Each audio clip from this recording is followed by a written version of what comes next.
হরি বল। আমরা আজকে শ্রী শ্রী কৃষ্ণ নামাষ্টক, যেমন দামোদর মাসে দামোদর অষ্টকম করি, সচিতনায় অষ্টকম করি।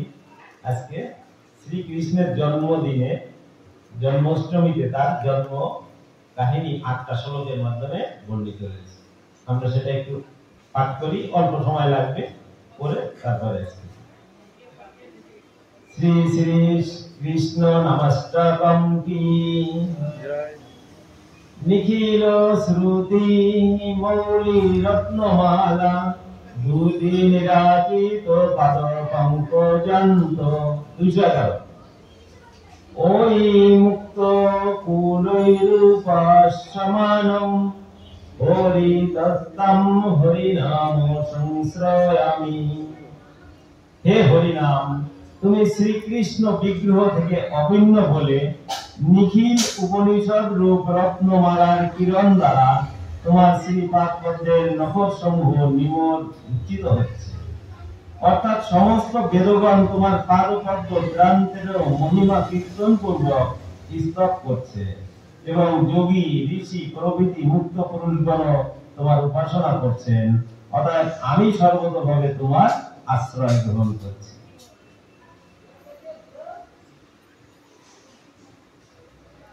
জয় নমধেয় মুনিবৃন্দ গেয় জনরঞ্জনায় পরমাক্ষরকৃতে তামনারদাপি মনাদুদিতিয়ম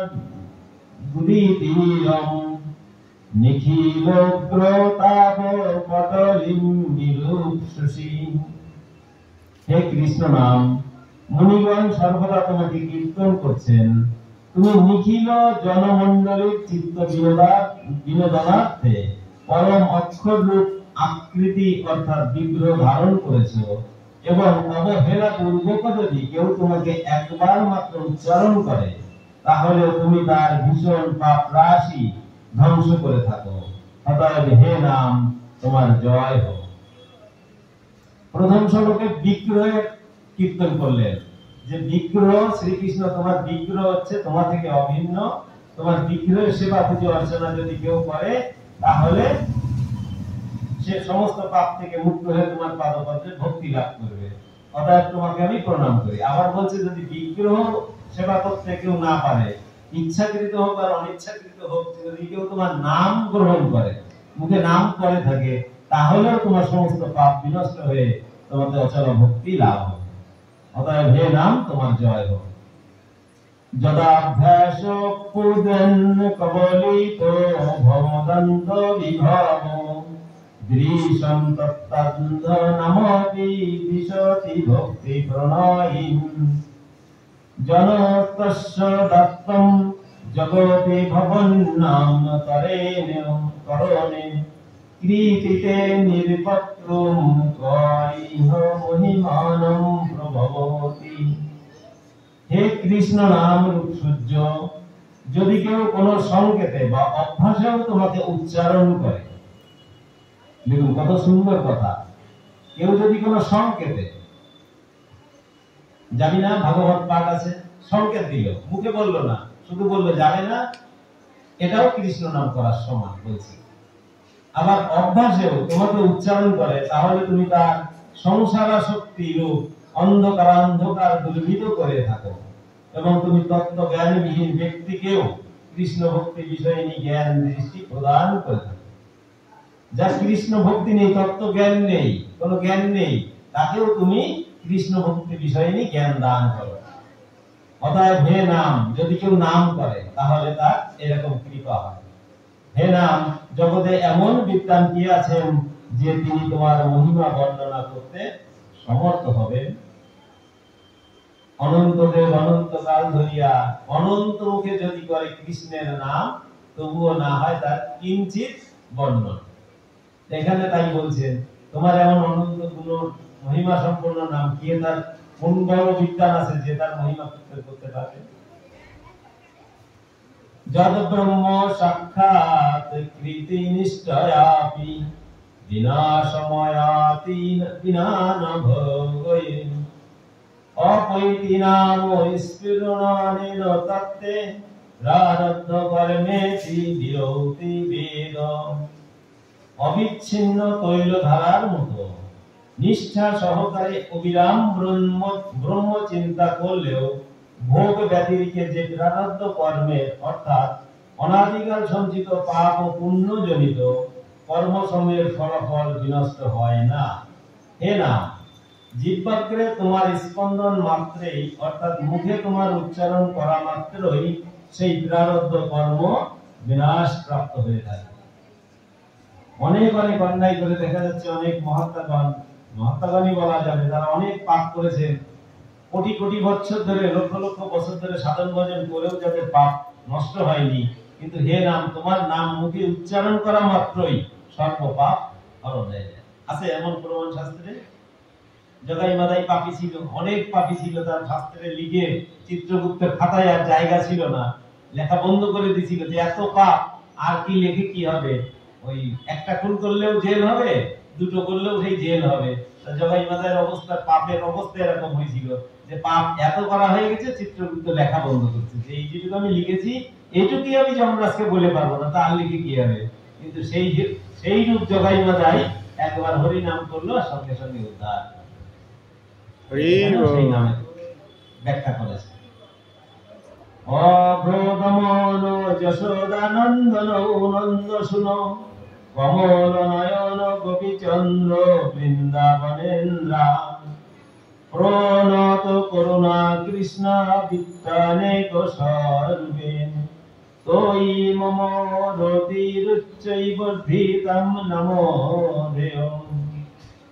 হে অমগ্র দমন, হে যশোদানন্দন, হে নন্দ শুনো, হে কমল নয়ন, হে গোপীকান্ত, হে বৃন্দাবনেন্দ্র, হে প্রণত করুণ, হে কৃষ্ণ ইত্যাদি অনেক স্বরূপে হে নাম, তুমি জীবের ভববন্ধ মোচনের জন্য প্রকটিত থেকে অপার করুণা প্রদর্শন করছো।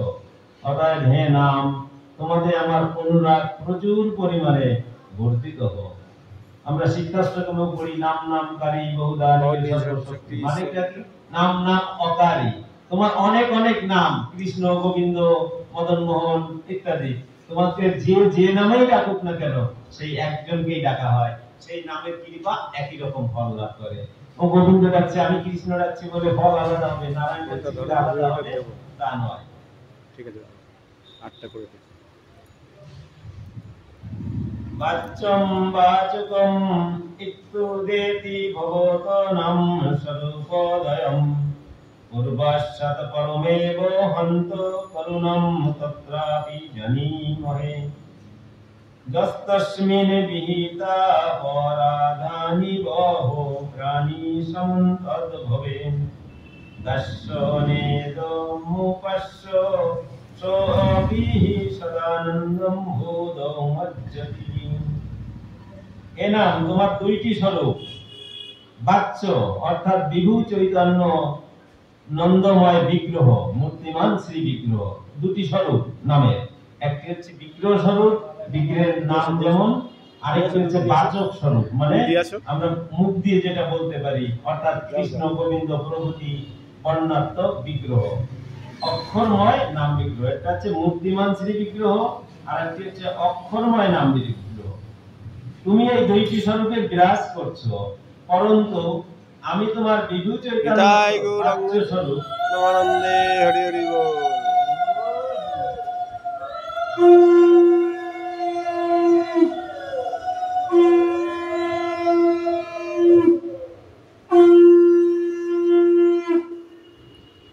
আমি তোমার বিভু চৈতন্যত্মক বাচ্য স্বরূপ থেকে কৃষ্ণ গোবিন্দাদি নামাত্মক বাচক স্বরূপকে অধিকতর সদয় বিবেচনা করি।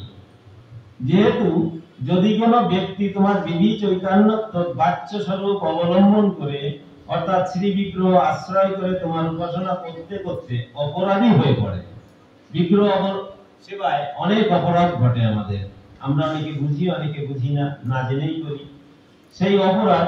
তখন যদি তিনি মুখে তোমার কৃষ্ণ গোবিন্দাদি নামোচ্চারণাত্মক বাচক স্বরূপ অবলম্বন করে, অর্থাৎ অক্ষরময় নাম আশ্রয় পূর্বক নাম কীর্তন করে উপাসনা করতে থাকেন, তাহলে হে নাম, তোমার প্রভাবে তিনি সব রকম অপরাধ থেকে অব্যাহতি লাভ করে নিরবিচ্ছিন্ন আনন্দ সাগরে নিমগ্ন হন।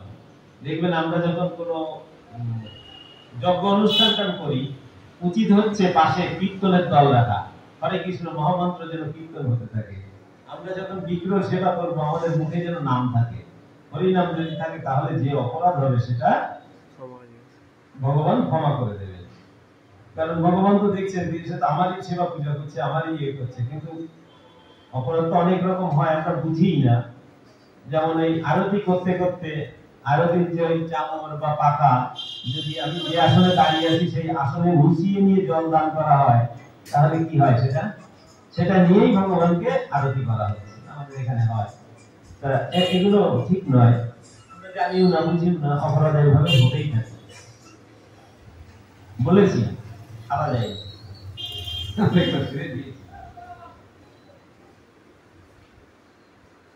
সুদিতাশ্রিত জনার্তি সরায় রসায় রম্য চিদ ঘন সুখ স্বরূপিনে নাম গোকুল মহোৎসবায়তে কৃষ্ণ পূর্ণ বপুষে নমো নমঃ। হে নাম, হে কৃষ্ণ স্বরূপ, তুমি আশ্রিত জনগণের নামপরাধ জনিত দুর্গতি বিনাশ করে থাকো। তুমি চরম চিদানন্দ ঘন রূপ বিগ্রহে বিরাজিত। তুমি গোকুলবাসী গণের সাক্ষাৎ আনন্দ স্বরূপ এবং তুমি স্বীয় মহিমা ও মাধুর্যে পরিপূর্ণ রূপে ব্যক্ত হয়ে রয়েছ। অতএব হে নাম, আমি তোমাকে বারবার নমস্কার করি। নারদ বিনোদ জীবন সুধর্মী নির্যাস মাধুরপুর তম কৃষ্ণ নাম কামম স্ফুরমি রসনে রসেন সদা। হে কৃষ্ণ নাম, তুমি দেবর্ষি নারদের বিনার জীবন স্বরূপ এবং তুমি অমৃতময় মাধুর্য তরঙ্গে পরিপূর্ণ। তুমি কৃপা পূর্বক আমাকে তোমাদের অনুরক্ত করে আমার জিহ্বায় অবিশ্রান্ত স্ফূর্তি লাভ করো, অর্থাৎ আমাকে কৃপা করো যেন আমি মুখে সর্বদা তোমাকে উচ্চারণ করতে পারি। জয় জয় শ্রী শ্রী সীতাষ্টকম কি, শ্রীকৃষ্ণ ভগবান কি জয়।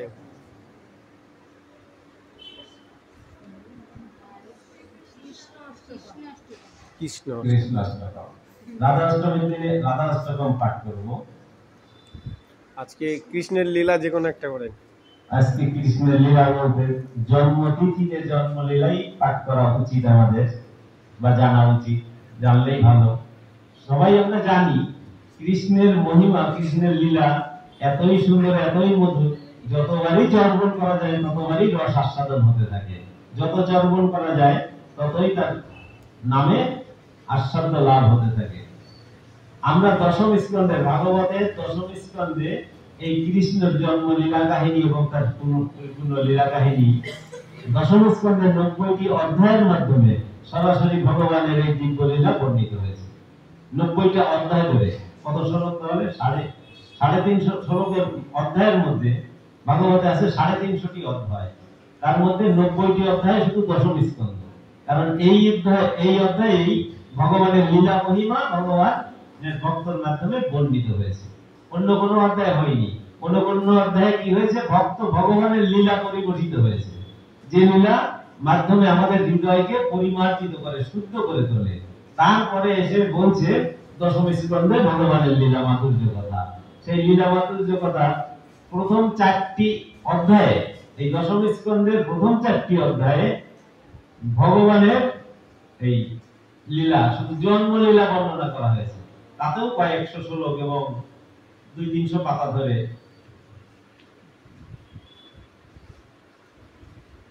235 পৃষ্ঠা ব্যাপী এই শ্রীকৃষ্ণের জন্মলীলা এখানে বর্ণিত হয়েছে। পুরোহিত মশাই এসে গেছেন, পাঠ সমাপ্তের পথে, মানে শুরুটাও করা যাবে না এরকম অবস্থা। এত বিস্তারিত করেন সংক্ষেপে 18,000 শ্লোকে আমরা আমাদের ভাগবতকে পাই। 12টি স্কন্ধে এই ভাগবতীয় কথা রয়েছে। এই যেটা বলতে গেলাম, ভাগবত ছিল পরীক্ষিত মহারাজ যখন ভাগবত শ্রবণ করেছিলেন, সুখদেব গোস্বামী বলেছিলেন, তখন 1,00,000 শ্লোকে ভাগবত বলা হয়েছিল সেই 60,000 মুনি ঋষিদের সম্মুখে। যখন সুত গোস্বামী সেটা শুনে এসে গুরু পরম্পরা ধারায় ওই পরীক্ষিত মহারাজ যেখানে শ্রবণ করে সুখদেব গোস্বামী বলেছিলেন, সুখদেব গোস্বামী গুরু শিষ্যাদি যত ছিল তার মধ্যে সুত গোস্বামী উপস্থিত ছিলেন।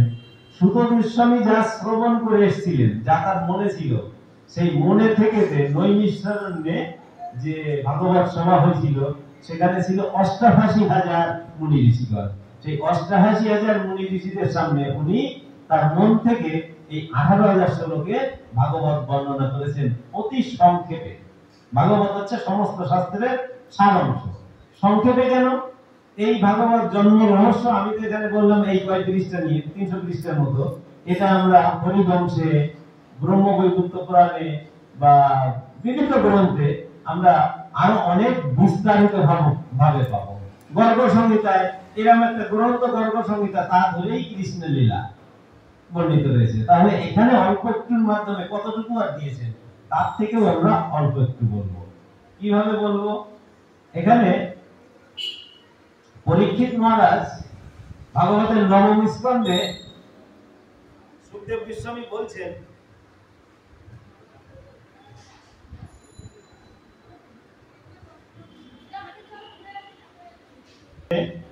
এসে চন্দ্রবংশের বর্ণনা শুরু করেছেন। প্রথমে বর্ণনা করেছেন প্রিয়ব্রতের বংশ, উত্থানপাদের বংশ, এরকম ধ্রুবের বংশ ইত্যাদি ইত্যাদি বর্ণনা করতে করতে এসে উনি বর্ণনা শুরু করেছেন চন্দ্রবংশের বর্ণনা। চন্দ্রবংশে ভগবান চন্দ্রবংশকে পরে এসে বর্ণনা করলেও এই বংশের বর্ণনাকে মানে উজ্জ্বল করে তুলেছেন, ভাগবতের মহিমান্বিত করে তুলেছেন। অন্যান্য আলোচনাগুলো সংক্ষেপে তিনি ছেড়ে দিয়েছেন, কিন্তু এই চন্দ্রবংশে যেহেতু এই বংশে ভগবান শ্রীকৃষ্ণ জন্মগ্রহণ করবেন, তাই এই বংশের আলোচনা তিনি বিস্তারিত ভাবে করেছেন, উজ্জ্বল ভাবে করেছেন, মধুর ভাবে করেছেন, এমন ভাবে করেছেন যেন অন্য সমস্ত যে বংশের আলোচনাগুলো করেছেন যখন শ্রীকৃষ্ণের বর্ণনা করছেন তখন সেটা মিলান হয়ে গেছে, ভগবানের আলোচনাটাই দীর্ঘায়িত হয়েছে। ভগবান রামচন্দ্র সূর্য বংশে জন্মগ্রহণ করেছেন। শাস্ত্রে আমরা দেখতে পাই দুটি বংশের বর্ণনা সবচেয়ে বেশি, একটা হচ্ছে সূর্য বংশ, একটা চন্দ্র বংশ। আগে সূর্য বংশ, পরে চন্দ্র বংশ। সূর্য বংশে জন্ম করেছেন ভগবান রামচন্দ্র, আর চন্দ্র বংশে জন্মগ্রহণ করেছেন শ্রীকৃষ্ণ। চন্দ্র বংশে কিভাবে বিভিন্ন রাজা পরম্পরায় দেবমূল্য বলে এক রাজা ছিলেন, দেবমূল্য। আমরা তো দেখতে পাই শাস্ত্র গ্রন্থে প্রচুর রাজা, শুধু রাজাদের নাম, সব রাজাদের সব সময় মনে রাখা অসম্ভব হয়ে পড়ে। দেবমূল্য বলে যে রাজা ছিলেন, সেই রাজার পরম্পরায়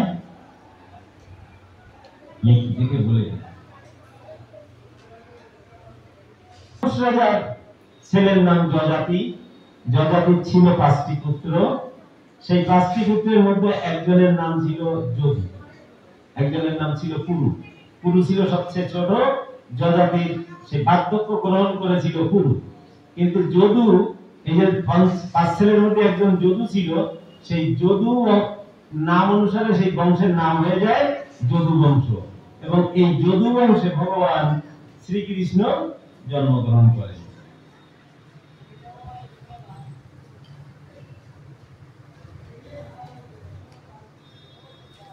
যদু বংশে জন্মগ্রহণ করলেন আমরা সবাই জানি। যাদব শ্রেষ্ঠ শ্রীকৃষ্ণ যদু বংশে জন্মগ্রহণ করেছেন, করে প্রচুর বহু বহু লীলা করেছেন, কিন্তু এই জন্মগ্রহণের পূর্বে পাওয়া গেল না। ভগবান আসতে গেলে তার একটা ভূমিকা রয়েছে। ভূমিকা কেমন?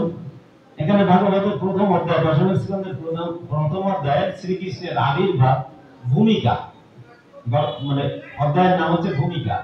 এই ভূমিকা কেমন ভাবে দিয়েছে? ভগবান আসতে গেলে তার একটা পরিবেশ দরকার হয়।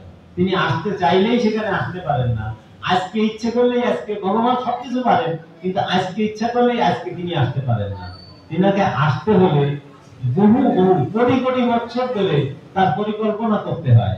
সেই পরিকল্পনা করে তার পরিবেশটাকে তৈরি করে জমিতে যেমন আমরা ফসল বুনতে গেলে জমি পরিষ্কার করি, জমি তৈরি করি, তারপরে সেখানে ফসল বোনা হয়, ভগবানকেও এই জগতে আসতে গেলে প্রথমে তার কি করতে হয়? ভক্তদের প্রেরণ করতে হয়। কেন? তার লীলা সঙ্গী ছাড়া তিনি লীলা করে আনন্দ লাভ করতে পারেন না। তিনি এই যে লীলা করেন সবকিছু সে তার আনন্দ বিধানের জন্য করে। আর কি জন্য করেন? ভগবান কেন আসেন এই জগতে? প্রধানত দুটি কারণে আসেন। একটা হচ্ছে শত্রুদের দমন করার জন্য, আর একটা তার ভক্তদের আনন্দ বিধান করার জন্য, রক্ষা করার জন্য।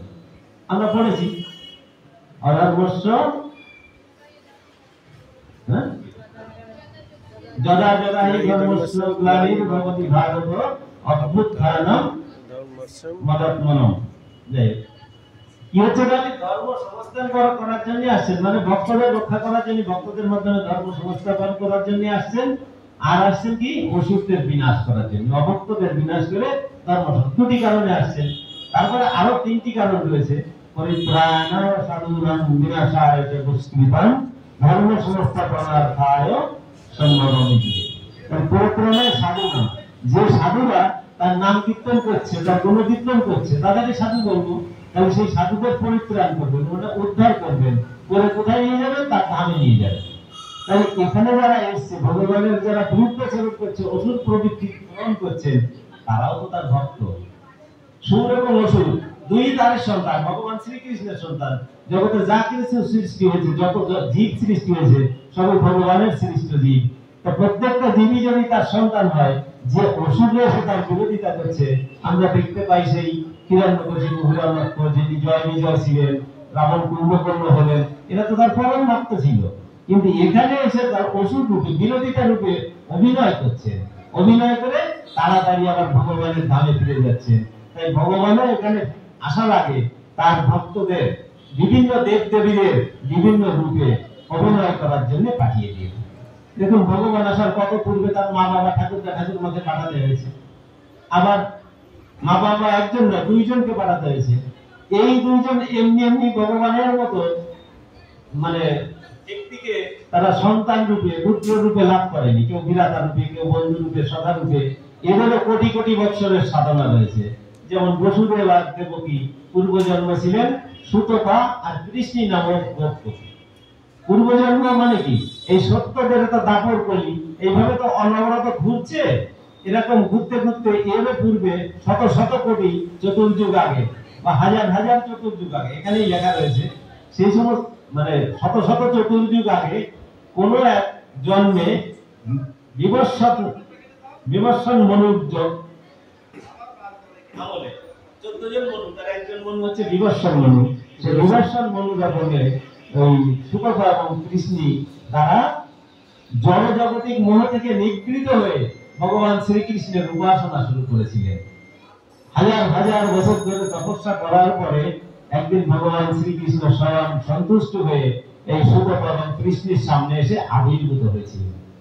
সেই পূর্বজন আবির্ভূত হয়ে ভগবান বললেন, তোমাদের তপস্যায় আমি সন্তুষ্ট হয়েছি, তোমরা বর প্রার্থনা করো। তখন সুতপা এবং কৃষ্ণ বললেন, আমরা তোমার মতো এরকম পুত্র কামনা করি। দেখুন, সমস্ত জড়বাসনা পরিত্যাগ করে তারা এসে সাধন ভজন করছে ভগবানকে পাবার জন্য। এসে চেয়ে বসলেন কি? তোমার পুত্র কামনা করে। পুত্র কামনা করা মানে কি? সংসার হবে, স্বামী স্ত্রী হবে, কামনা বাসনা থাকবে, সাংসারিক জিনিসপত্র সব থাকবে, তবে তো না পুত্র পরিজন নিয়ে সংসার হবে। তারা চেয়ে বসলেন, পুত্র চাই। ভগবান দেখলেন কিছু করার নেই, চেয়ে যখন বসেছে, এটা ভগবানের ইচ্ছায় চেয়েছে। ভগবানের ইচ্ছা না থাকলে তারা তো চাইতো পরম গতি, ভগবানের ধাম প্রাপ্তি চাইতো না, যে কি চাইলেন? পুত্র প্রাপ্তি। তারা বন্ধনে আবদ্ধ হয়ে গেলেন। ভগবান বললেন, তথাস্তু, তাই হবে, কোন একজন না আমি তোমাদের পুত্র রূপে আবির্ভূত হব। যখন দেখা যাচ্ছে ভগবানের ওই কংসের কারাগারে বসুদেব দেবকী ৬ জন পুত্রকে কংসের হাতে তুলে দিয়েছেন, এক এক করে মৃত্যুবরণ হয়েছে। কংস কি করেছে? কংসের কাহিনী আমরা জানি, বোনকে বিয়ে দিচ্ছেন, রথে করে নিয়ে যাচ্ছেন খুব আনন্দের সঙ্গে। যদিও কাকার মেয়ে, দেবকের মেয়ে, কংস হচ্ছে উগ্রসেনের ছেলে, আর কংসের কাকা হচ্ছে দেবক। দেবকের ৬ জন কন্যা ছিলেন, তার একজনের নাম দেবকী। যখন তার পিতা উগ্রসেনকে বন্দী করে ওই কংস রাজত্ব গ্রহণ করে, সিংহাসন গ্রহণ করেন, তখন সবাই পরিবারের সবাই মানে দেবকের পুত্র আত্মীয় স্বজন যত ছিল সবাই কংসের বিরোধ প্রচারণ করেছে। এটা স্বাভাবিক।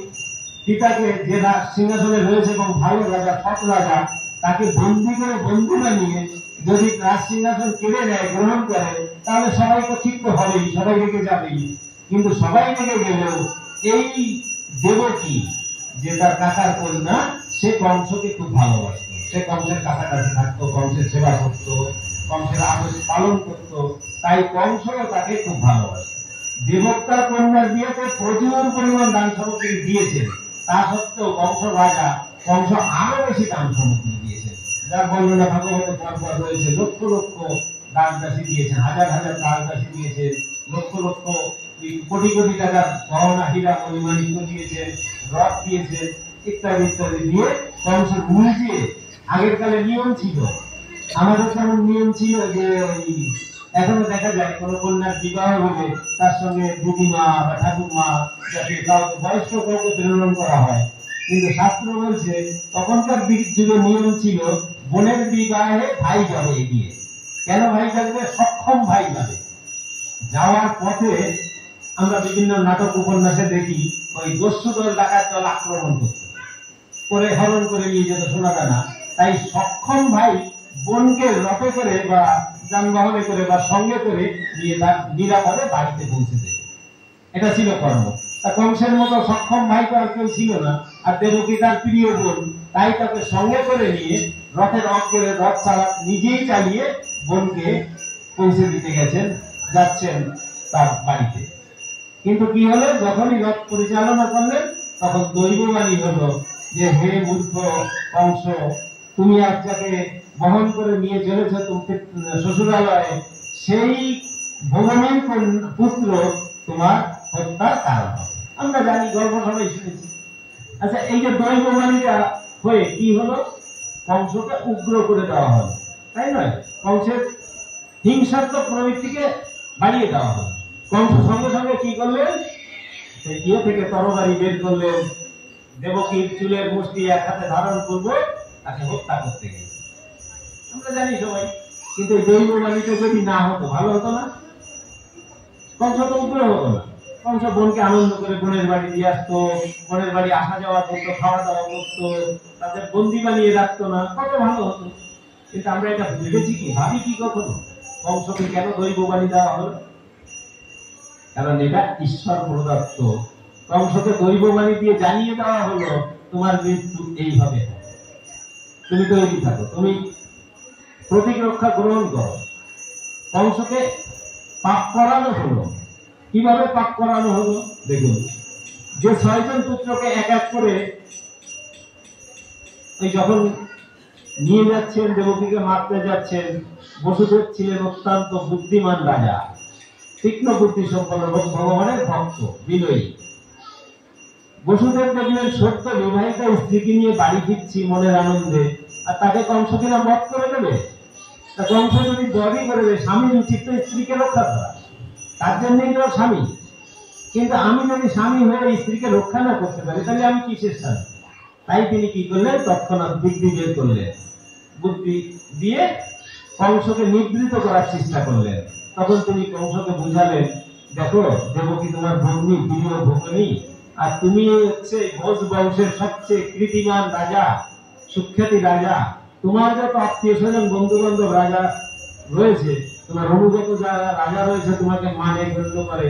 তুমি যদি এভাবে একটা দুষ্কর্ম করো, একজন নারীকে বধ করো, নারী, ব্রাহ্মণ, শিশু এদের হত্যা করা মানে সবচেয়ে জঘন্য অন্যায়।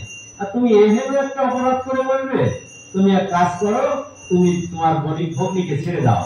আমি কথা দিচ্ছি, আমি বসুদেব কথা দিচ্ছি যে আমি তোমার বোন থেকে তো তোমার কোনো ভয় নেই, মৃত্যু ভয় নেই। দৈববাণী হলো তোমার বোনের গর্ভে যে জন্মগ্রহণ করবে, যে সন্তান অষ্টম গর্ভে জন্মগ্রহণ করবে, তার দ্বারা তোমার মৃত্যুবরণ হবে। কাজে কাজে তোমাকে তো বোন থেকে কোনো ভয় নেই। আর আমি কথা দিচ্ছি, যেহেতু বিষ্ণুর অংশ থেকে আমরা সবাই জন্মগ্রহণ করি এবং তোমার বোনের গর্ভ থেকেও যে বিষ্ণুর অংশ থেকেই সন্তানরা হবে, আমি কথা দিচ্ছি যে সন্তানগুলো তোমার বোনের হবে আমি এক এক করে তোমার হস্তে অর্পণ করব, তোমার যা ইচ্ছা হয় তুমি তাই করো। কংস বসুদেবকে বিশ্বাস করলেন, যেহেতু একজন ভক্ত লোক, বিনয়ী ব্যক্তি, বুদ্ধিমান ব্যক্তি, বিশ্বাস করে সে নারী হত্যাজনিত পাপ থেকে বিরত হল। কেন বিরত হলেন এর একটি কারণ আছে। নারীকে হত্যা করে দিতে পারতেন, তার ক্ষমতা, তার ঔদার্য, কেউ তাকে রক্ষা করতে পারতেন না। কিন্তু যখনই তিনি ওই দেবকীকে হত্যা করে দিতেন, তখন বংশের মধ্যে এই যে বিবাহ সম্পর্কে যে একটা মিল মহব্বত হয়েছে এতদিন বাদে, এটা আবার বিরোধিতায় পূর্ণ হয়ে যেত। বংশের সবাই, আত্মীয় স্বজন সবাই সেখানে উপস্থিত ছিল এবং সবাই এত আনন্দ পাচ্ছিল, এত দান সামগ্রী দিয়ে যাকে পাঠানো হচ্ছে, তার সবাই আবার বংশের বিরোধিতা হয়ে যেত। কংস দেখছে সবাই বিরোধিতা হয়ে রাজ্য পরিচালনা করা খুবই কঠিন।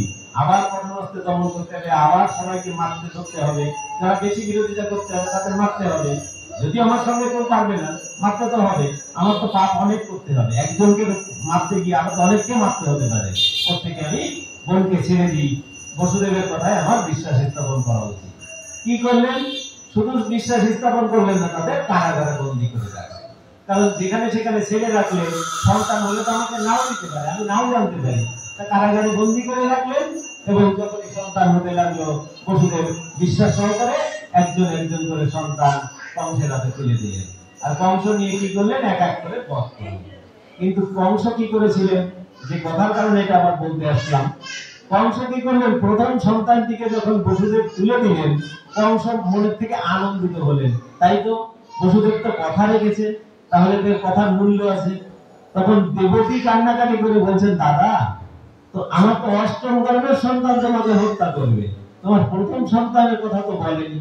তো তুমি যদি এই সন্তানটিকে আমাকে দিয়ে দাও, আমি সন্তান সুখে সুখী হতে পারি, আমি আনন্দিত হতে পারি এবং আমি তোমাকে আশীর্বাদ করব। কংস দেখলেন তাই তো, বোন কান্নাকাটি করছে, আর বোন যে যুক্তিটা দেখাচ্ছে, যুক্তিটা তো অযৌক্তিক নয়, এই সন্তান তো আমাকে বধ করবে না। তখন কংস খুশি হয়ে সন্তানটিকে তাকে দিয়ে তার গৃহে প্রত্যাবর্তন করবে। যখন গৃহে প্রত্যাবর্তন করে কংস মনে মনে খুশি হয়েছে, যাকে একটা শিশু বধের হাত থেকে তো আমি বেঁচে গেলাম। কংস মনে মনে যখনই খুশি হয়েছে, ওদিকে ভগবান শ্রীকৃষ্ণ নারদকে ডেকে বলছেন, হে নারদ, কংস তো সন্তানকে ছেড়ে দিয়ে চলে গেল, তুমি যাও। নারদের কাজ হচ্ছে সব জায়গায় এসে নারদগিরি। আমরা নারদ মানে দ্বিচারিতা বলি, মানে ভালোকে মন্দ বুদ্ধি দেওয়া, মন্দকে ভালো বুদ্ধি দেওয়া। তখনকার দিনে নারদ এসে কংসকে বুঝিয়ে দিয়ে গেল, তুমি এটা ঠিক করলে না। আমি বলেছিলাম আগে একবার যে কিভাবে ও ঠিক করলে না, তুমি এই যে ছেলেটিকে ছেড়ে দিলে, তুমি জানো কি করে এই কি অষ্টম গর্ভ নয়? ভগবানের লীলা, দেবেরও শক্তি নেই বুঝবার, আর তুমি তো সামান্য কংস একজন পশু, তুমি কি করে বুঝবে? অতএব এ তোমার অষ্টম গর্ভের সন্তানও হতে পারে। তখন কংস বলছে, কিভাবে সেটা সম্ভব? তখন এই হাতের 5টি আঙ্গুল দিলেন, বা এখানে যে পিলার গুলো ছিল তার ইয়েতে বলছে কোনো 1 2 3 4 5 6 7 8 করে গুনলে, বলবে এবার ওই দিক দিয়ে গুনো। যখনই ওই দিক দিয়ে গুনলেন, এইভাবে গুনতে গেলে 1 2 3 4 5, হাতটা ঘুরিয়ে দিয়ে বলছে আবার গুনো। গুনতে গিয়ে দেখা যাচ্ছে 1 2 3 4 5, তাহলে 5 তো 1 হয়ে গেল। পিলার গুলো গুনলে 1 থেকে 8 পর্যন্ত, 8 নম্বর আবার ওই দিক দিয়ে গুনতে বললে 1 হয়ে গেল। এইভাবে বলছে, তোমার এই প্রথম গর্ভের সন্তান যে অষ্টম হবে না, এর কি মানে আছে? তুমি অতএব একে যদি আমার বুদ্ধি ভালো লাগে, তোমার বুঝে দেখো, কথাটা কত সুন্দর। যদি তোমার আমার বুদ্ধি মনে লয়, প্রাণে লয়, ভালো লাগে, তাহলে তুমি একে হত্যা করো। এবার তোমার ইচ্ছা, আমি বুদ্ধি দিলাম, তোমার ইচ্ছা। নারদ মুনি বুদ্ধি দিয়ে চলে গেল। কংস তার মন্ত্রী পার্শ্বদের নিয়ে সভা বসালেন। নারদ মুনি এই কথা বলে গেল, আমার কি করা উচিত? ওদিকে আমার ভগ্নী, ওদিকে আমার ভাগ্নে, ভাগ্নেকে যদি আমি হত্যা করি, ভগ্নী দিয়েও দিচ্ছে এবং আমি ফেরত দিয়ে এলাম, এখন যদি হত্যা করি, বোনকে দুঃখ দেওয়া হবে, কষ্ট দেওয়া হবে, আমার কি করণীয়? ওই মন্ত্রী পার্শ্বদগণ বলছেন, নারদ মুনি ঠিকই বলেছেন, এই কথাই ঠিক, তোমাকে ওদের হত্যা করা উচিত, নচেত এরাই বড় হয়ে তোমাকে হত্যা করবে। কংস বললেন, ঠিক আছে বাবা, অত রিস্ক নিয়ে দরকার নেই, যুগ ভালো নয়, রাজনীতির যুগ, ধরো মেরে দাও। ঝামেলা চুকে গেল। কেন কংস মেরে দিচ্ছেন? এই কংস প্রথমে সত্য যুগে ছিলেন মারিচ, ব্রহ্মার মানস পুত্র মারিচ। মারিচের পুত্র ছিল 6 জন। সেই 6 জন তপস্যা করে, এমন তপস্যা যখন করছিলেন, তখন ব্রহ্মা, সেই কাহিনী রয়েছে আমরা জানি, ব্রহ্মা তিল তিল করে যে তিলোত্তমাকে করেছিল, সেই তিলোত্তমা এত সুন্দরী হয়েছিল, তার মোহে ব্রহ্মা আকৃষ্ট হয়ে গেছিল। তা ব্রহ্মা তখন বয়োবৃদ্ধ, যে সময় তিলোত্তমাকে আবিষ্কার করেছে, সেই তিলোত্তমার পিছনে ধাবিত হয়ে এই যে 6 জন মারীচের পুত্র, বিভিন্ন নাম রয়েছে, তা এই মারীচের পুত্রগণ কি করেছিল? হেসেছিল যে কি করছে ব্রহ্মা, বয়স্ক লোক, সে কিনা নিজের কন্যার পিছনে ধাবিত হচ্ছে কামে লিপ্ত হয়ে। কোন এক যুগে, আবার আমাদের এই চতুর্যুগে নয়, এরও পূর্বে কোন যুগে, শাস্ত্র সেরকম বলছে। তা তাই থেকে হেসেছিল বলে ব্রহ্ম অভিশাপ দিছিল যে তোরা আমাকে দেখে হাসছিস, তোদের জন্ম অসুর। ব্রহ্মা যেমন অভিশাপ দিলেন, তেমনি তাদের জন্ম হলো কোথায়? এসে হিরণ্যক্ষের পুত্র 9 জন ছিলেন। 9 জনের একজনের নাম ছিল কালনেমি, পক্ষান্তরে নামটা অন্যরকম হয়, যা আমরা কালনেমি বলে কোন কোন গ্রন্থে পাই। কালনেমি, ওই 6 জন পুত্র কালনেমি অসুরের পুত্র হয়ে এসে জন্মগ্রহণ। এরা ছিল কারা? মারীচের পুত্র, পরম ভক্ত, ভাগবত ভক্ত। এরা যেহেতু ভাগবত ভক্ত ছিল, অসুর কুলে জন্মগ্রহণ করেও এরা সে ভগবানের ভক্ত হওয়া থেকে বিরত হতে পারে। এদিকে হিরণ্যক্ষকে বধ করেছে বরাহ রূপধারী ভগবান। তার জন্য হিরণ্যকশিপু লেগে আছে। তার টোটাল রাজ্যে, সমগ্র পৃথিবীময় ছিল হিরণ্যকশিপুর দখলে, স্বর্গমত্ত পাতাল ত্রিভুবন বিজয়ী বীর। রাবণও ছিল, হিরণ্যকশিপুও ছিল। তার রাজ্যে কি ঘটনা ছিল? কেউ ভগবানের ভক্তি করতে পারবে না, ভগবানকে কেউ ডাকতে পারবে না। ভগবান হচ্ছে আমি হিরণ্যকশিপু, সবাই আমাকে ভগবান বলে সেলুট করতে হবে, আমাকে সাধন পূজা দিতে হবে। কিন্তু ওই 6 জন ভক্ত কি করলেন? মানে কালনেমির যে পুত্রগণ, তারা পূর্বজন্মের সুকৃতির বলে তারা এই জন্মে এসে গোপনে সাধন ভজন করতে লাগলো। সাধন ভজন করার ফলে তাদের এত সুকৃতি হলো, তারা উদ্ধার প্রাপ্ত, বৈকুণ্ঠ প্রাপ্তি হবে। এমনি সময় হিরণ্যকশিপু জেনে গেলেন যে আমার ঘ্রাতুস পুত্রের ছেলেগণ, মানে সন্তানগণ, তারা পরম ভগবানের সেবা পুজো করছে। দেখছে আমি নিষেধ করেছি সারা রাজ্যে ভগবানের সেবা পূজা করতে, আর আমার বংশেই কিনা সেই শস্যের মধ্যে ভূত, আমার বংশেই কিনা 6 জন মিলে ভগবানের সেবা পূজা করছে। কি করবে? ভাইপোদের মেরে ফেলবে। তখন বলছে তোমরা এই করো, আমি তোমাদের অভিশাপ দিচ্ছি, আমার কথা অমান্য করে তোমরা যখন এই ভগবানের সেবা পূজা করছো, তোমরা এই যে রাক্ষস কুলে জন্মগ্রহণ করে, অসুর কুলে জন্মগ্রহণ করেও এহেন গর্হিত কর্ম করেছো, আমি অভিশাপ দিচ্ছি তোমরা তোমার পিতার হস্তেই মরবে। ওই কালনেমি পিতার হস্তে মরার অভিশাপে এই জন্মে সে কংস রূপে জন্মগ্রহণ করবে। কংসের জন্ম কাহিনী ওইরকম বিস্তৃত। উগ্রসের ভদ্র লোক, ধার্মিক লোক, তার বংশে কোনো এরকম অসুর নেই, কেন বংশের মতো অসুর এলো, এটাও আবার অনেক বড় কাহিনী, দরকার নেই। যাও, কালনেমি কংস রূপে জন্মগ্রহণ করলেন, আর ওই কংসের ঘরে কালনেমির পুত্রগণ এক এক করে জন্মগ্রহণ করলেন, আর কংস এক এক করে হত্যা করলেন। শুধু হত্যা করলেন না, নিজের পাপকে বৃদ্ধি প্রাপ্ত করলেন। কংস পাপ করতে চাইছেন না। দেখবেন আমাদের সমাজেও এখন আমরা কিভাবে উপলব্ধি করি। কংসকে সে বুদ্ধি দিয়ে গেলেন নারদ মুনি, আমাদেরও সে অনেকে বুদ্ধি দিয়ে যায় না, যেচে, তার সঙ্গে তো সম্পর্কও নেই, যেচে চলে এলো। ওটা কে এলো? নারদ মুনি এলো। নারদ মুনি এসে বলছে তুমি এই কাজটি করছো, এটা করো না, তোমার এইটা করা উচিত। দেখো আমি বললাম তোমার ইচ্ছা, তুমি করলে ভালো, না করলে ভালো, না হলে কিন্তু তোমার ক্ষতি করবে, তোমার এই করবে, তা করবে, এমন বুদ্ধি দিয়ে গেল। লোকটা হয়তো সৎ পথে সৎভাবে চলতে চাইছিল, তার মস্তিষ্ক বিগড়ে গেল। সে তখন কি করলো? দুজনের সঙ্গে পরামর্শ করলো কংসের মতো, তারপর আবার বিরুদ্ধাচরণ শুরু করলো ক্ষমতা অনুযায়ী। এখানেও তাই হলো। এখানে এইভাবে কংসকে পাপ করানো হলো। পাপ করানোর ফলে এক এক করে যখন পাপে পরিপূর্ণ হয়ে গেল, তখন 6টি পুত্র মরবার গর্ভে, 7ম গর্ভে সংকর্ষণ বলরামের আবির্ভাব হলো দেবকীর গর্ভে। কেন বলরামের আবির্ভাব হলো? বলরাম হলো ভক্ত। উনি কি করেন? অনন্তদেব সর্বদা ভগবানের সেবায় রত। ভগবান নিজে, বলদেব নিজে এসে ক্ষেত্র তৈরি করলেন। তৈরি করে যখন তৈরি সমাপ্ত হলো, তখন এই গর্ভ থেকে যোগমায়াকে আবিষ্ট করে ভগবান শ্রীকৃষ্ণ যোগমায়াকে স্মরণ করলেন। যোগমায়ার কৃপায় এই দেবকীর গর্ভ থেকে বলদেবকে ট্রান্সফার করা হলো রোহিণী গর্ভে। রোহিণী তখন ছিলেন নন্দালয়। নন্দালয় যদি থাকে, রোহিণী বলদেবের আরেকজন স্ত্রী। বলদেবের 16 জন স্ত্রী ছিলেন। দেবকের যে 6-7 জন কন্যা ছিলেন, বসুদেবের 16 জন পত্নী ছিলেন। বলদেবের পত্নী তো রোহিণী, রেবতী। রোহিণী ওই বসুদেবের 16 জন পত্নীর একজন। এখান থেকে ওখানে ট্রান্সফার করে দিলেন। ট্রান্সফার করার পরে ভগবান এইবার অষ্টম গর্ভ হবে। অষ্টম গর্ভে আসার পরিবেশ তৈরি হলো। কিভাবে তৈরি হলো?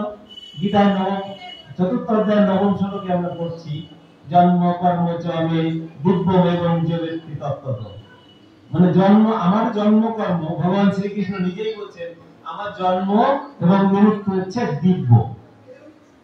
দিব্য কেমন? আমরা জড় জগতে যেভাবে পিতামাতার সন্তান রূপে জগতে এসেছি, ভগবান শ্রীকৃষ্ণ সেভাবে জগতে আসেন না, জানো না। ভগবানের মৃত্যু আমরা দেখি, একজন বাণের সরাঘাতে তার মৃত্যু হয়েছে, কিন্তু যেখানে কুরুক্ষেত্রের যুদ্ধে অত বড় বড় ব্রহ্মাস্ত্রের মতো অস্ত্র যে সংরক্ষণ করতে জানে, আমরা দেখেছি পরীক্ষিত মহারাজের সেই মা উত্তরার গর্ভে গিয়ে, সে কিনা একটা বাণের বেদের সরাঘাতে মরে যাবে, বানাঘাতে মারা যাবে, হয় না। এটা আমরা জড় জগতের জীব, মূর্খ মানে অজ্ঞানী জীব, আমরা বুঝতে পারি না ভগবানের জন্ম এবং মৃত্যু দিব্য। মায়ের যখন সপ্তম গর্ভ এভাবে স্থানান্তরিত করা হলো, তখন বসুদেবের মস্তিষ্ক থেকে হৃদয়ে আলোকিত হয়ে উঠলো। তার সেই আলোক বিন্দু বসুদেব দেখতে পেলেন, তার থেকে বিচ্ছিন্ন হয়ে দেবকীর অন্তরে নিবেশিত হলো। দেবকীর অন্তর তখন আলোকিত হয়ে উঠলো এবং দেবকী গর্ভ সঞ্চার হতে লাগলো। কি গর্ভ? বায়ু গর্ভ সঞ্চারিত হলো। সেই বায়ু গর্ভ সঞ্চারিত হতে হতে যখন নির্দিষ্ট দিন পূর্ণ হলো, এই ভাদ্র মাসের কৃষ্ণপক্ষের অষ্টমী তিথিকে অবলম্বন করে ভগবান শ্রীকৃষ্ণ আবির্ভূত হলেন। কিভাবে আবির্ভূত হলেন? কারাগার গৃহে, অন্ধকার কারাগৃহে বসুদেব এবং দেবকী মাতা রয়েছেন।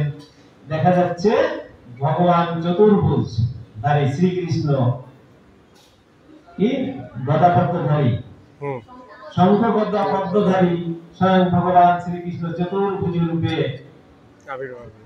কারাগার গৃহ আলোকময় করে এসে হাজির হয়েছে। তখন দেবকী এবং বসুদেব আলোকিত হয়ে, চমকিত হয়ে, তাদের যখন নিদ্রা ভঙ্গ হলো, দেখেন তাদের সামনে দেবকী স্বয়ং ভগবান শ্রীকৃষ্ণ দণ্ডায়মান। শ্রীকৃষ্ণ তাদের অভয় প্রদান করে বলছেন, তোমরা ভয় পেও না, আমি তোমাদের আরাধিত ধন। কেমন? তোমরা পূর্ব জন্মে, তখন এই কাহিনী বললেন, পূর্বে যে কাহিনী বললাম, পূর্ব জন্মের সুতপা এবং কৃষ্ণী নামে কবি ছিলে, অনেক তপস্যার ফলে আমি সন্তুষ্ট হয়ে তোমাদের বর দান করেছিলাম এবং আমি বলেছিলাম তোমরা বর চেয়েছিলে, আমাকেই পুত্র রূপে চেয়েছিলে, কিন্তু আমি যখন তোমাদের সামনে এসেছিলাম তখন আমি এই রূপেই এসেছিলাম, তাই এখন আমি তোমাদের সামনে এই রূপেই আবির্ভূত হয়েছে। তখন দেবকী এবং সুতপা এখানে বিস্তারিত ভাবে রয়েছে, তাদের বিভিন্ন ভাবে বন্দনা করতে লাগলেন, তাদের গুণকীর্তন করতে লাগলেন ভগবানের। কারণ এরা তো পূর্ব জন্মের ভগবানের ভক্ত, আর ভগবানের স্পর্শ, ভগবানের আবির্ভাব যখন হয়ে গেছে, তাদের মন তো ভগবানময় হয়েছে। এই ভগবানময় হওয়ার কারণে তাদের মন থেকে ভগবানের গুণকীর্তন করলেন, ভগবানকে প্রণাম করলেন। প্রণাম করে উঠে দেবকী তখন বলছেন, আমরা তোমাকেই পুত্র রূপে চেয়েছিলাম ঠিকই, কিন্তু আমরা এই রূপে তোমাকে চাই না, কৃপা পূর্বক তুমি আরতিতে যাব না, পাঠ আরেকটু দেবো।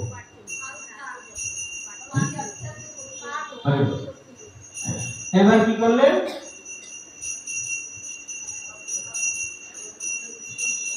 যখন সেই দেবকী প্রণাম করে উঠে তার কৃতাঞ্জলি রূপে বলছেন, হে ভগবান, আমি তোমাকে এই রূপে চাই না, আমি তোমাকে সত্য দ্বিভুজ রূপে, সত্য পুত্র রূপে আমি কামনা করি, আমি পুত্র সুখ পেতে চাই। তখন মাকে বললেন, তথাস্তু। ভগবান শ্রীকৃষ্ণ চতুর্ভুজ রূপ ছেড়ে দ্বিভুজ রূপ ধারণ করে ছোট্ট শিশু রূপে দেবকীর কোলে অবস্থান করলেন। যখন দেবকীর কোলে অবস্থান করলেন, তখন আবার অন্য চিন্তা উদ্ভূত হলো। তারা ভুলে গেলেন এতক্ষণ যে ভগবানের সঙ্গে স্বয়ং ভগবানের সঙ্গে কথোপকথন হচ্ছিল, দেবকী এবং বসুদেবটা ভুলে গেলেন। ভুলে গিয়ে কি হলো, মায়া তারা আবার আকৃষ্ট হয়ে গেলেন, পুত্র সেনে বর্ধিত হয়ে গেলেন। তখন দেখছেন কি, তখন আবার দৈববাণী হলো, হে বসুদেব, তুমি আমাকে পেয়ে আনন্দিত হইও না, কারণ পরের দিন সকাল হলেই বসুদেব এসে আমাকে আবার নিয়ে যাবে, আমাকে দিয়ে দিতে হবে, কংস এসে নিয়ে যাবে। তুমি এক কাজ করো। তখন তো আমরা জানি কংসের সেই দ্বার উন্মোচন হলো, আলোকময় হয়ে গেল, প্রচন্ড বৃষ্টি, ঝড় বৃষ্টি হচ্ছিল, বাইরে বেরোবার মতো ছিল না। বসুদেব তখন একটা পাত্র করে নিয়ে কৃষ্ণকে নিয়ে রওনা দিলেন। প্রচন্ড বৃষ্টিতে আবার সেই শেষদেব অনন্তনাগ এসে তাকে ছত্র রূপে ধারণ করলেন। গঙ্গার যমুনার পাড়ে গিয়ে দেখেন উত্তাল যমুনা, স্রোতস্বিনী যমুনা, সেখান থেকে কোনো মানুষের পক্ষে যাওয়া সম্ভব নয়। শ্রীগাল ভগবান নিজে, যোগমায়া নিজে শ্রীগাল রূপ ধারণ করে যমুনা হেঁটে পার হয়ে যাচ্ছেন। আর ভগবানের ওই দিব্য শরীরের দিব্য জ্যোতিতে উনি দিব্য মানে দেখতে পাচ্ছিলেন বসুদেব ভগবানের শ্রীগালের পথ অনুসরণ করে যমুনা পার হয়ে যাচ্ছিলেন। যমুনা পার হয়ে যেতে গিয়ে আবার ভগবান কি করলেন, যমুনাতে হারিয়ে গেলেন। হারিয়ে গিয়ে সেখানে আবার যমুনার ওখানে বরদান ছিল যে আমি যখন বসুদেব গিরিয়ে যাব, সেখান থেকে যাওয়ার জন্য যখন নন্দালয়ে যাব, তখন তোমার মনোবাঞ্ছা পূর্ণ করবো। তাই সেখানে নেমে আবার যমুনাকে দর্শন দিয়ে জলতলি করে আবার বসুদেবের দিকে কান্নাকাটি করছেন, প্রার্থনা করছেন, হে ভগবান, তুমি যদি এলেই এত সুন্দর মানে আমাকে আশীর্বাদ কৃপা করেছো, আর তুমি কিনা হারিয়ে গেলে, আমি এখন কি করব? তুমি কৃপা করে আবার ফিরে এসো ভগবান। প্রার্থনা করে ভগবানের লীলা শেষে, যমুনা লীলা শেষ করে এসে আবির্ভূত হলেন, আবার নিয়ে চলে গেলেন। এখানে প্রশ্ন হবে না? এখানে মনে প্রশ্ন আসবে? আমরা কাহিনী সবাই জানি, এটা আমাদের জানা বিষয় নয়। বিষয় হচ্ছে বসুদেব প্রত্যেকটি সন্তানকে কংসের হাতে তুলে দিলেন। এই সন্তানটিকে কংসকে না দিয়ে কেন নিয়ে চলে যাচ্ছেন নন্দালয়ে লুকিয়ে রাখতে? একটা প্রশ্ন। আবার কি হচ্ছে, কংস কোথায়, বসুদেব কোথায় নিয়ে যাচ্ছে? নন্দালয়ে। কেন নন্দালয়ে? কেন? আরো তো কত কত জায়গা রয়েছে, আরো কত কত রাজা রয়েছে। নন্দ রাজার মতো, নন্দ সামান্য ছোট একজন রাজা, ছোট একটা পরগনার রাজা, তার গিরিয়ে নিয়ে যাচ্ছেন। কেন নিয়ে যাচ্ছেন? ভগবানের আদেশ, ভগবান বলে দিয়েছেন যে যশোদা মাকে একটি সন্তান, কন্যা সন্তান জন্ম দিয়েছেন, তুমি এখানে ওখানে রেখে নিয়ে এসো। তা সত্ত্বেও শুধু শুধু বসুদেব ওখানে নিয়ে যেতে বলেছে, আর অমনি নিয়ে চলে যাবে। আমার একটা সন্তান হলো, আমি কোথাও নিয়ে রেখে আসবো সঙ্গে সঙ্গে, যদি তার সঙ্গে আমার কানেকশন না থাকে। নন্দ রাজার সঙ্গে বসুদেবের সুন্দর একটা কানেকশন রয়েছে, সুন্দর একটা সম্পর্ক রয়েছে, আত্মীয়তা রয়েছে, বন্ধুত্ব রয়েছে। যদি দেখেন কেমন, বসুদেব যখন নন্দালয়ে কৃষ্ণকে রেখে চলে এলেন, ইত্যাদি ইত্যাদি করে বলছি, চলে আসার পরে অল্প দিনের মধ্যেই নন্দ রাজা বিভিন্ন উপঢৌকন নিয়ে কংস রাজাকে কর দিতে এসেছে। কংস রাজার অনুগত রাজা ছিলেন বসুদেব, নন্দ রাজা ইত্যাদি ইত্যাদি, কর দিতে এসেছেন। কর দেওয়ার পরে ওই নন্দ রাজা এসেছেন আবার বসুদেবের সঙ্গে কারাগারে সাক্ষাৎ করতে, দেখা করতে। কেন? বসুদেবের সঙ্গে যদি সম্পর্কই না থাকবে, নন্দ রাজা কেন একদম কংসের কারাগারে যে বন্দী রয়েছে তার সঙ্গে দেখা করতে আসবে?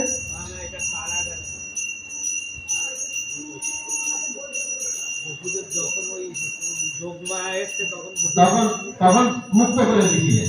যাই হোক, মুক্ত করে দিয়েছিলেন, সেই সময় সাক্ষাৎ করতে এসে সম্পর্ক ছিল। সম্পর্ক কেমন ছিল? বসুদেবের পিতার নাম কি বলেন তো? বসুদেবের পিতার নাম কি? কৃষ্ণের ঠাকুরদার নাম কি জানি আমরা? সুরসেন। সুরসেন। নন্দের বাবার নাম কি জানি না আমরা, এগুলো সাধারণত জানার দরকার পড়ে না, আমরা জানি না। নন্দের বাবার নাম হচ্ছে পার্জন্য। পার্জন্য, পয়াকার বর্গজয়দেব মধ্যাহ্ন জপালা, পার্জন্য। এই পার্জন্য সুরসেন হচ্ছে দুইজন বৈমাত্রিক ভাই। এই দুইজনের, সুরসেন আর পার্জন্যের ঠাকুর দাদা একজন ব্যক্তি, তার নাম হচ্ছে দেবগুরু। দেবমূল হচ্ছে সোম বংশের একজন রাজা, সোম বা চন্দ্র বংশের একজন রাজা। সেই দেবমূলের দুই সন্তান, একজন হচ্ছে সুরসেন, একজন হচ্ছে পার্জন্য। পার্জন্য বিয়ে করলেন এক গোপকন্যা। গোপকন্যা বিয়ে করে তাদের ব্যবসা বৈশ্য জাতি, তাদের ব্যবসা হচ্ছে গোপালন। এই গোপকন্যা বিয়ে করে সেই রাজত্ব পালন করেন এবং এই ব্যবসা ও গোরক্ষা এইগুলো হচ্ছে তার। আর এই সুরসেন হচ্ছে এক ক্ষত্রিয় কন্যার সন্তান। ক্ষত্রিয় কন্যাকে বিবাহ করে এই দেবমূল। যখন এই ক্ষত্রিয় কন্যাকে বিবাহ করে, নন্দ রাজাকে দিয়েছেন আপনার তার বাবার রাজ্য। আর এই সুরসেনের যে পিতা মাতামহ ছিল, সে সুরসেনকে নিয়ে তার রাজত্ব দিয়ে দেয়। দিয়ে সুরসেন যে রাজত্ব প্রতিষ্ঠা করেন, সেটাও সুরসেন না, ওই সুরসেন অঞ্চলগুলি পরিগণিত হয়। এইভাবে পরিগণিত হয়ে তাহলে এরা কি হলো, দুইজনে এক নম্বর হচ্ছে বৈমাত্র ভাই, সব ভাই। যদিও দুইজন দুই রাজত্ব করছিলেন, তাই তাদের সম্পর্ক বেশি ঘনিষ্ঠ না হলেও সম্পর্কটা ছিল।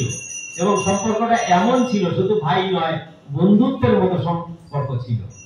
সেই সম্পর্কের জেরে যখন কৃষ্ণ বলে দিলেন তুমি নন্দালয়ে রেখে আসো, বসুদেব আর কোনো চিন্তা করলেন না, সঙ্গে সঙ্গে ভগবানের কথা মতো নন্দালয়ে রাখতে চলে গেলেন। এবং নন্দালয়ে যখন রাখতে গেলেন, তখন সেখানে দেখলেন সেই যোগমায়া একটি কন্যা রূপে সেখানে জন্মগ্রহণ করেছেন। কোন কোন গ্রন্থে পাওয়া যাচ্ছে ওখানে দুটো সন্তানের জন্ম হয়েছে। নন্দালয়ের সবাই যোগমায়ার আশীর্বাদে, কৃপায় সবাই নিদ্রামগ্ন ছিল, সবাই ঘুমিয়েছিল। কাজে কাজে বসুদেব যখন কৃষ্ণকে নিয়ে গেছেন, তখন তাকে রেখে কন্যাটিকে নিয়ে চলে আসতে কোনো অসুবিধা হয়নি। ভাগবত বলছে, শাস্ত্র বলছে, কৃষ্ণকে যখন নিয়ে গেছেন, কৃষ্ণকে কোলে করে নিয়ে গেছেন বা মাথায় করে নিয়ে গেছেন, তাহলে কৃষ্ণকে তো নামিয়ে ওখানে রাখতে হবে। নামিয়ে রেখে তো কন্যাটিকে আবার গ্রহণ করবে, হিসাবে তাই হবে না। কিন্তু ওখানে বলছে দুটো সন্তানের জন্ম হয়েছে, একটি পুত্র একটি কৃষ্ণ। কৃষ্ণকে যখন নামিয়ে রাখতে গেলেন, তখন এই কৃষ্ণ ওই কৃষ্ণের সঙ্গে লীন হয়ে যায়। আর তখন যোগমায়াকে কোলে করে নিয়ে বা পাত্রে করে নিয়ে বসুদেব ফিরে চলে আসেন। যখন ফিরে আসলেন, ছোট্ট শিশু রূপে কংসের কারাগারে অবস্থিত হলেন। তখন আবার কংসের কারাগারে রাত রুদ্ধ হয়ে গেল। সারা রাত্রি ওইভাবেই আনন্দে কাটলো। সকাল হলেই বাচ্চার কান্নার আওয়াজ হলো। কংসকে তার সৈন্যগণ খবর দিলেন। খবর দিলে কংস ছুটে এলেন। কংস এসে দেখছেন পুত্র নয়, একটি কন্যা সন্তান জন্ম হয়েছে। কিন্তু দৈববাণীতে কি বলা হয়েছিল? অষ্টম গর্ভের পুত্র সন্তান, সন্তান নয় শুধু পুত্র সন্তান তোমাকে হত্যা করবে। কিন্তু কংস এসে দেখছেন এখানে তো কন্যা সন্তান জন্ম হয়েছে। তখন দেবকী আবারও কান্না শুরু করলেন, দাদা তোমাকে তো হত্যা যে করবে সে ছিল পুত্র সন্তান, কিন্তু আমার তো পুত্র সন্তান হয়নি, হয়েছে কন্যা সন্তান, অতএব তুমি কৃপা করে একে ছেড়ে দাও। কংস বলেছেন তা হতে পারে না, এটি অষ্টম গর্ভের সন্তান, একে আমি হত্যা করবই। তখন কংস হস্তে নিয়ে তার দুপা ধরে একটা শিলার পরে পাথরের পরে আঘাত করতে গেলেন। তখন তো যোগমায়া উপরমুখী উঠে গেলেন এবং তখন আবার দৈববাণী করলেন, তোমাকে আমাকে মেরে কংস তুমি কি করবে? তোমাকে বধিবে যে গোকুলে বাড়ি শেষে। কোনো কোনো জায়গায় এরকম পাওয়া যায়। আবার বলছে তুমি আমাকে মেরে কোনো তোমার লাভ নেই, তোমাকে যে মারবে সে অনেক পূর্বেই পৃথিবীতে অবতরণ করেছে। এরকম ভাবে এক এক জায়গায় এক এক রকম পাওয়া যায়। তাই বলে যোগমায়া উদ্যমুখী হয়ে চলে গেলেন। এবং যোগমায়া যখন উদ্যমুখী হয়ে চলে গেলেন, যোগমায়ার তো জন্ম হয়ে গেল, জগতে আবির্ভূত হয়ে গেল ভগবানের কৃপায়। তখন থেকে যোগমায়া বিভিন্ন অঞ্চলে কালী, চন্ডিকা, দুর্গা, ভবতারিণী, জগদ্ধাত্রী রূপে বিভিন্ন জায়গায় পূজিত হতে লাগলেন। এই থেকে জগতে বৈষ্ণব এবং শাক্ত দুটি মত প্রবল ভাবে জগতে প্রচলিত হলো। তাই আমাদের মধ্যে বিভ্রান্তি, কেউ কালী ভক্ত, কেউ কৃষ্ণ ভক্ত। কালী ভক্ত যারা, তারাও ভগবানের সেবা পুজো করে, যে যখন প্রপদ্যন্তে তারস্তবৈব ভজমহম, যে যেভাবে ভজন করুক না কেন, সে অজানিতে আমারই পূজা করে। তাই কি হচ্ছে, ওই সময় থেকে শাক্ত ধর্ম এবং বৈষ্ণব ধর্ম এই দ্বিমত পোষণ হয়েছে। দুইভাবে একই সঙ্গে দুই রকম হয়ে গেছে। কারণ যোগমায়াকে তো ওখানে একদম নিঃসরণ করেনি, এবং ভগবানের যত লীলা সব লীলাই যোগমায়াকে আশ্রয় পূর্বক হয়েছে। কংস যখন যোগমায়া যখন এইভাবে উদ্যমুখী চলে গেলেন, কংস তখন ভয় পেয়ে গেলেন। ভয় পেয়ে কি করলেন, সভাসদদের নিয়ে আবার সেই মন্ত্রী পার্ষদের নিয়ে, তাদের মন্ত্রীরা কে, তৃণাবর্তসুর, অঘাসুর, বকাসুর, পুতনা আর ইত্যাদি ইত্যাদি, এই সমস্ত হচ্ছে তার বন্ধু বান্ধব, বুদ্ধিদাতা, আমত্তগণ যাকে বলা হয়, এদের নিয়ে আবার বুদ্ধিতে করতে বসলেন। এখন বলো কি করা যায়। যোগমায়া বলে গেলেন যে আমি যোগমায়া, কৃষ্ণের তোমাকে যে বধ করিবে তার জন্ম হয়ে গেছে, সে এই জগতে এসে গেছে, তাহলে এখানে তো আমরা কন্যা সন্তান দিলাম এবং তাকেও হত্যা করতে পারলাম না, তাহলে আমার বধ তো সেই কৃষ্ণই করে দেবে, কিভাবে সম্ভব। কংস জানতেন, কংস বিচক্ষণ রাজা, তো অনেক শক্তিশালী দুর্ধর্ষ রাজা, তিনি জানতেন, তার অত্যন্ত জ্ঞান ছিল যে ভগবানের অংশ থেকে, বিষ্ণুর অংশ থেকে এই জগতে সবার সৃষ্টি হয়। কাজে কাজেই এই জগতের বিষ্ণুর অংশ থেকে যাদের সৃষ্টি হয়, আমার মতো মূর্খ জীবের পক্ষে তাদের হত্যা করা সম্ভব না। তিনি জানতেন, জানার পরেও এক এক করে হত্যা করলেন ওই নারদ মুনির বুদ্ধিতে। এখানেও আবার বলছেন, কৃষ্ণের অংশ যেই কৃষ্ণ, সেই যদি নিজেই আবির্ভূত হন, তাকে আমি কেন, আমার কোন শক্তি, আমার কোন বন্ধু বান্ধব দিয়ে তাকে হত্যা করা সম্ভব নয়। তাহলে কি করা যাবে? তখন ওই আমত্তগণ বুদ্ধি দিলেন, না, একটা করা যেতে পারে, তোমার যত এই সাম্রাজ্য তো সবই প্রায় কংসের অধীন, তা তোমার রাজ্যের এই 10 দিন বা তার কিছু আগে পাশে যত শিশু সন্তান জন্মগ্রহণ করেছে সবাইকে হত্যা করতে হবে। কারণ আমাদের হাতে তো ক্ষমতা, আমরা রাজদণ্ড বর্গ। এখানে বর্তমান রাজনীতি নিয়েও ভাগবতে সুন্দর দৃষ্টান্ত দিয়েছেন। যাই হোক, যখনই এই বুদ্ধি দিলেন, কংস বলছেন কি করা যাবে। কংস মন চাইছে না এইভাবে শিশু জগতে যত নতুন শিশু হয়েছে সবাইকে বধ করতে। দেখবেন আমাদের হসপিটালে কোনো কারণে 2-10 জন শিশু মারা গেলে কত লেখালেখি, সংবাদ দেওয়া যায়, কত কিছু হয়। আর সেখানে কংস রাজা হয়ে কি করে বলতে পারে সমস্ত শিশুকে বধ করে দাও। কংস মনে চাইছে না, তবু আমত্তগণের বুদ্ধিতে বলল ঠিক আছে তাই করো। তখন ওই অগাসুর, বকাসুর, পুতনা আদি যত এদের এক এক করে পাঠাচ্ছেন, আর এক এক করে। পুতনাদের কাজ ছিল কি, পুতনা একজন নয়, পুতনা একটা গোষ্ঠী, পুতনা একজনের একটা গোষ্ঠী প্রধান। পুতনা শুধু একা নয়, পুতনারা সবাই গেলেন এবং সমস্ত রাজ্য জুড়ে যত শিশুদের পেলেন সবাইকে হত্যা করতে থাকলেন। কৃষ্ণকেও বধ করতে গেলেন, আমরা জানি, ইত্যাদি ইত্যাদি, সে লীলাগুলো করে। এইভাবে ভগবান শ্রীকৃষ্ণ জগতে আবির্ভূত হয়ে এক এক করে তার লীলা প্রদর্শন করলেন। লীলা শুধু কেন করলেন? তাহলে ভক্তদের আনন্দ প্রদান করার জন্য। ভক্তদের রক্ষা করাই বড় কথা নাই, ভক্তদের আনন্দ। আচ্ছা, আনন্দ দিতে গেলে তো রক্ষা আগে করতে হবে না, দুঃখ দিয়ে তো আনন্দ দেওয়া যায় না। তাই ভগবান কি করলেন, এই সমস্ত বড় বড় ওষুধদের, বৃন্দাবন লীলায় আমরা দেখেছি, সমস্ত ওষুধদের বধ করে উনি আবার ফিরে এলেন মথুরা, দ্বারকা দিতে। এবং সেখানে কি করলেন, তারও আসার পূর্বে তার শত শত হাজার হাজার ভক্তদের আগে প্রেরণ করেছেন। সমস্ত দেব দেবীরা শ্রীকৃষ্ণ যখন আবির্ভূত হয়েছেন এসে পুষ্প বৃষ্টি করছেন। পুষ্প বৃষ্টি করে বিভিন্ন ভাবে বন্দনা করে, সেটি ছিল কৃষ্ণপক্ষ অন্ধকারময় রাত। সেদিনও আকাশে চন্দ্র পূর্ণ বিকশিত হয়ে আকাশে আবির্ভূত হয়েছিল। কংসের কারাগারে যেদিন ভগবান শ্রীকৃষ্ণ আবির্ভূত হয়েছিলেন, এবং ভগবান শ্রীকৃষ্ণ তার সমস্ত অসুরদের বধ করে ভক্তদের রক্ষা করে ভক্তদের আনন্দ দিয়েছেন।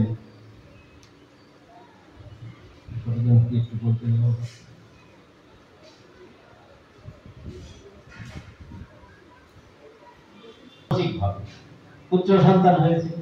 আমরা কি করি, আমাদের সন্তানাদি হলে 6 দিনের দিন হোক বা জন্মদিন করে হোক, ওই অন্নপ্রাশন করে ভক্ত সেবা হোক, মানুষের সেবা, আত্মীয় পরিজনদের সেবা প্রদান করি। তখনকার দিনে এই নিয়ম ছিল বলেই আজকে এই নিয়মটা রয়েছে। তখন কি করতেন, দান করতেন।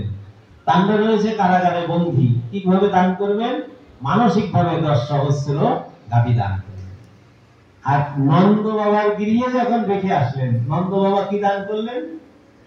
20 লক্ষ যৌবন প্রাপ্ত গাভী। 20 লক্ষ, এক দুইজন। আমরা জানি নন্দ বাবার নবনেত্র ধনু ছিল, সে ব্যবসায়ী মানুষ ছিল, 9 লক্ষ গাভী সে পুষতেন। কিন্তু এখানে দান করছেন কত? কৃষ্ণের আবির্ভাব উপলক্ষে 20 লক্ষ ধেনু দান করছেন। আরো কি দান করছেন? শুধু 20 লক্ষ ধেনু দান করেননি,